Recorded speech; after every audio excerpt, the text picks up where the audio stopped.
महिला को शक्ति और सम्मान देना हमें अपने घर से शुरू करना पड़ेगा।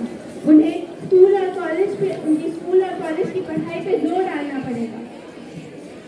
महिलाएं पिछले कुछ सालों से हर क्षेत्र में तरक्की हासिल कर रही है और अपने आप को साबित कर रही है, लेकिन आज भी महिलाओं को पुरुषों से कम आंका जाता है। अगर आज 21वीं सदी में किसी घर पर बेटी पैदा होती है तो या तो उसे जन्म से पहले ही मार दिया जाता है या तो जन्म के बाद उसकी जान ले ली जाती है। महिलाओं को आज भी पुरुषों के समान अधिकार नहीं दिए जाते हैं, यहाँ तक उन्हें शिक्षा के भी अधिकार नहीं दिए जाते हैं।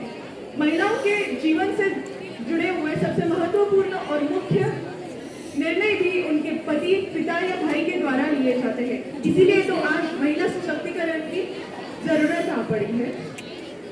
जब नारी नहीं है शक्तिशाली तो फिर क्यों समझते हैं उसे बेचारी। आज देश में कितने अभियान चलते हैं, कितनी योजनाएं बनाई जाती हैं, यहाँ तक कि 8 मार्च को अंतर्राष्ट्रीय महिला दिवस भी मनाया जाता है। पर क्या असर पड़ा इससे? कुछ असर हुआ क्या? उन पुराने जमाने में जीने वाले लोगों की सोच बढ़ी? कुछ असर हुआ? महिला सशक्तिकरण का मतलब सिर्फ महिलाओं को सशक्त करना ही नहीं, लेकिन इस समाज की एक लड़की के प्रति घटिया सोच में भी परिवर्तन लाना है। इस देश में महिला सशक्तिकरण तब तक सफल नहीं हो पाएगा जब तक इस देश के सभी पुरुष महिलाओं को व्यक्तिगत रूप से आगे बढ़ने में मदद नहीं करेंगे। तब तक महिलाएं अपने अधिकारों के लिए लड़ती रहेंगी और तब तक संघर्ष करती रहेंगी। तब तक वो उस जगह नहीं पहुंच जाएंगी जहां पे वो जाने की असली मायनों में हकदार है। तो इस विषय पर हम कुछ पंक्तियों के साथ विराम देना चाहेंगे। जब औरत बढ़ रही है अपने हौसलों के साथ उड़ान, जब लड़की बढ़ रही है अपने हौसलों के साथ उड़ान, ना कोई शिकायत ना कोई थकान, ना कोई शिकायत ना कोई थकान, यही है नारी की पहचान। धन्यवाद। वे हैं जिन्होंने अपने देश की सेवा पूरे निष्ठा और सच्चाई के साथ की है। क्या कोई बता सकता है मैं किसके बारे में बात कर रही हूँ? जी हाँ, मैं बात कर रही हूँ फ्लाइट लेफ्टिनेंट गुंजन सक्सेना के बारे में, जिनको कहा जाता है द कारगिल गर्ल। गुंजन सक्सेना अपनी कहानी से लाखों करोड़ों महिलाओं को प्रेरित करती आई है और आगे भी प्रेरित करती रहेंगी। तो बात है गुंजन सक्सेना की 10वीं के रिजल्ट की। गुंजन अव्वल नंबरों से पास हुई है और गुंजन ने बहुत अच्छे मार्क्स पाए हैं और गुंजन प्रथम स्थान भी प्राप्त कर चुके हैं। लेकिन फिर भी गुंजन उदास है। क्यों? आइए देखते हैं।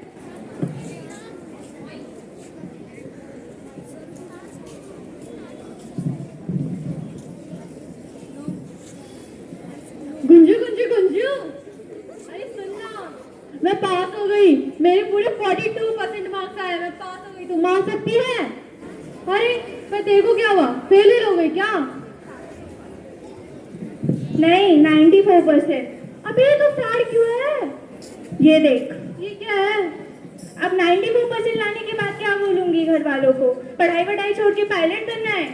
तो एक काम करना, अपने पापा के पास बेफिक्र होके जा और क्या है कि मेरी उम्र की लड़कियां तो हाँ लड़कों के साथ भाग जाती है, पर मैं खुद जो अपने ख्वाबों के साथ उड़ना चाहती हूँ। तो फिर पापा मान जाएंगे? नहीं, कंबल कुटाई करेंगे। तू मजाक कर रही है यार। देख गुंजू, अगर अभी बोलेगी तो मार तो पड़ेगी, पर नहीं बोला तो पूरी जिंदगी में पछताएगी। चल ये सब छोड़, तू मुझे आज कैंटीन में खाना खिलाने वाली है।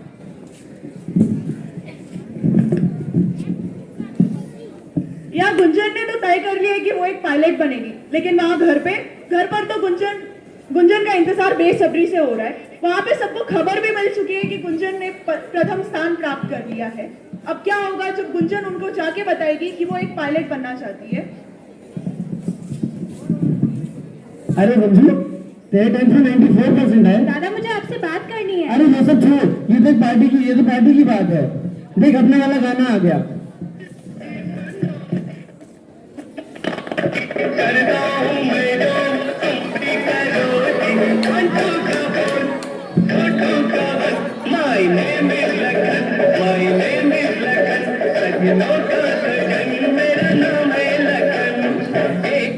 अरे मुझे पढ़ाई छोड़ के दिल्ली जाना है पायलट बनने।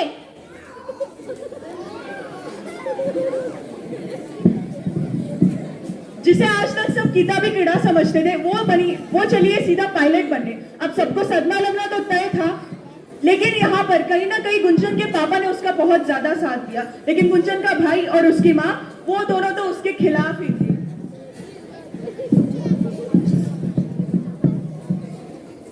देख गुंजू, ये बचपना छोड़ दे, पहले अपनी पढ़ाई कंप्लीट कर, उसके बाद आगे का सोचना। अरे पर और पढ़ाई करने की जरूरत नहीं है पायलट बनने के लिए।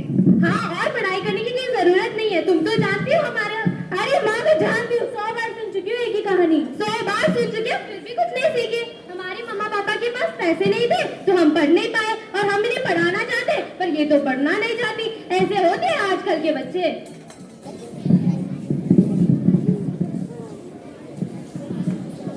लेकिन किसी तरह गुंजन अपने घर वालों से लड़ झगड़ कर आखिरकार दिल्ली चली जाती है पायलट का फॉर्म भरने के लिए।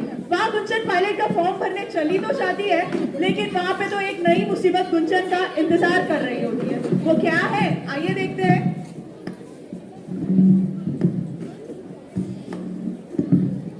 जी बताइए। वो मुझे एडमिशन के लिए अप्लाई करना है। 10वीं में तो बड़े अच्छे नंबर आए आपके, पर 12वीं की मार्कशीट कहाँ है? वो तो नहीं है। तो ले आइए ना। पर वो तो किया ही नहीं। तो कर लीजिए ना।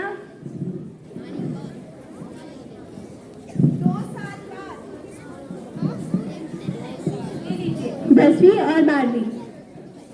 आपने 10वीं और 12वीं तो कर ली, पर ग्रेजुएशन सर्टिफिकेट कौन करेगा? अरे पर वो तो नहीं है। तो कर लीजिए। अरे पर मैक्सिमम रिक्वायरमेंट तो 12वीं पास करने की थी ना। तो अब ग्रेजुएशन की हो गई तो कर लीजिए। बेकार में टाइम वेस्ट कर दिया।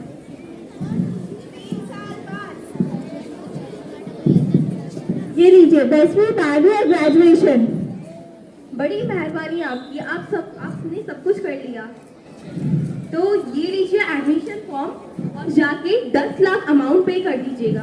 10 लाख? बट फीस तो 5 लाख है ना। तो अब 10 लाख हो गई, जैसे पेट्रोल के दाम बढ़ते हैं वैसे फीस भी बढ़ गई। पर सर एक सेकंड, 3 साल के कोर्स के लिए 10 लाख क्यों? कोर्स तो 3 साल का है, बट उसे पूरा करने के लिए 6-7 साल लगते हैं। अरे पर सर। आप सभी जानकारी यहीं ले लेगी। एडमिशन काउंटर में जाइए, फॉर्म फिल कीजिए। अब पूरे 5 सालों बाद किसी तरह गुंजन फॉर्म फिल करने जा ही रही थी कि अब आ गई पैसों की मुसीबत। जब गुंजन घर पर पहुंची तो उसे सभी से बहुत ज्यादा ताने पड़े, लेकिन गुंजन के पापा ने उसका साथ नहीं छोड़ा। गुंजन की माँ वो तो मानो उस पर टूट ही पड़ी थी।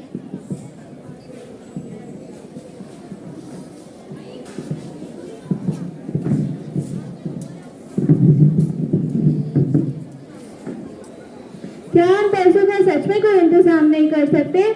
हम देखते हैं, कुछ अगर हो सकता है तो। हाँ सक्सेना जी, हम एक काम करते, ये घर भेज देते।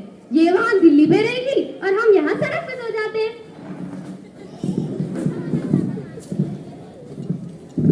अब मानो गुंजन की सारी उम्मीदें ही टूट गई थी।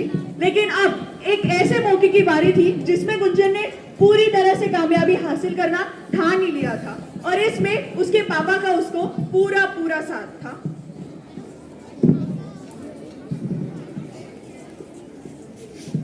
Good morning Gunjan.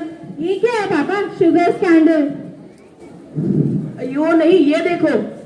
एयरफोर्स? क्या हुआ, क्या बात चल रहा है? मुझे पायलट नहीं बनना। हाय राम, मेरी मनोकामनाएं तो पूरी हो गई। मैं एयरफोर्स ज्वाइन कर रही हूँ। आपने कुछ नहीं कहा? अरे पापा ने तो करा था। वाह पापा वाह, बचपन से तो आप इसके साथ दे ही रहे थे, लेकिन आज जब ये एयरफोर्स ज्वाइन करना चाहती है तब भी इसके साथ दे रहे हो। अरे अगर एक लड़का प्लेन चला या एक लड़की, दोनों को पायलट ही तो कहा जाएगा। अगर प्लेन को फर्क नहीं पड़ता तो तुम कौन हो बरखुरदार? अगर तुम आर्मी में जा सकते हो तो ये भी तो एयरफोर्स में जा सकती है। आपको जो कर रहे हैं जो मेहनत का हाथ नहीं छोड़ते, किस्मत कभी उनका साथ नहीं छोड़ती। तू बेझिझक होके जाके एसएसबी का फॉर्म भर। एसएसबी वो क्या है? वो सर्विस सिलेक्शन बोर्ड है, उसकी मदद से तुम एयरफोर्स में जा सकती हो।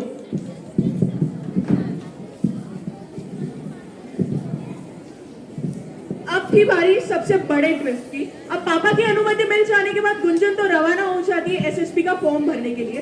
फॉर्म भरने के बाद अपनी मेहनत और लगन से गुंजन ने लेखी परीक्षा भी पास कर ली, यानी रिटन एग्जाम। उसके बाद बारी आती है गुंजन के इंटरव्यू की, एसएसबी इंटरव्यू की।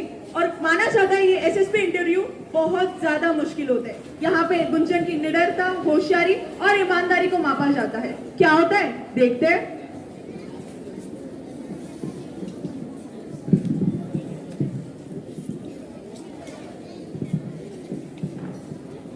तो बताओ, अशोक चक्र का रंग क्या होता है? तुम बताओ। सर नीला। नहीं, अशोक चक्र का रंग काला होता है। क्या होता है? काला। बैठ जाओ। सर। हाँ बोलो। अशोक चक्र का रंग नीला होता है। तो अब तुम हमें सिखाओगी कि अशोक चक्र का रंग क्या होता है? जी सर। डर अक्सर लोगों से गलतियां करवा देता है। अशोक चक्र का रंग तो नीला ही होता है, काला कब से होने लगा?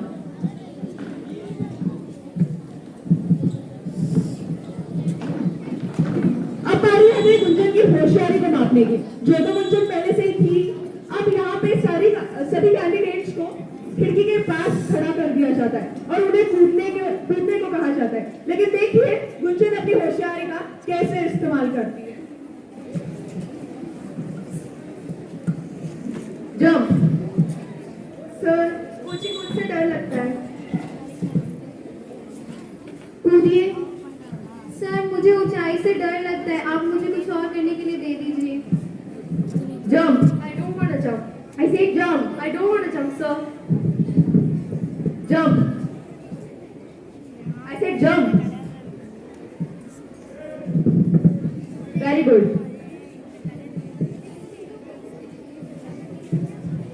तो अब बारी आती है गुंजन के परिणाम की, और गुंजन एकमात्र ऐसी लड़की बनती है जिसने इस एसएसबी इंटरव्यू में क्रैक किया हो। और उसके बाद गुंजन को मेडिकल टेस्ट के लिए भेज दिया जाता है।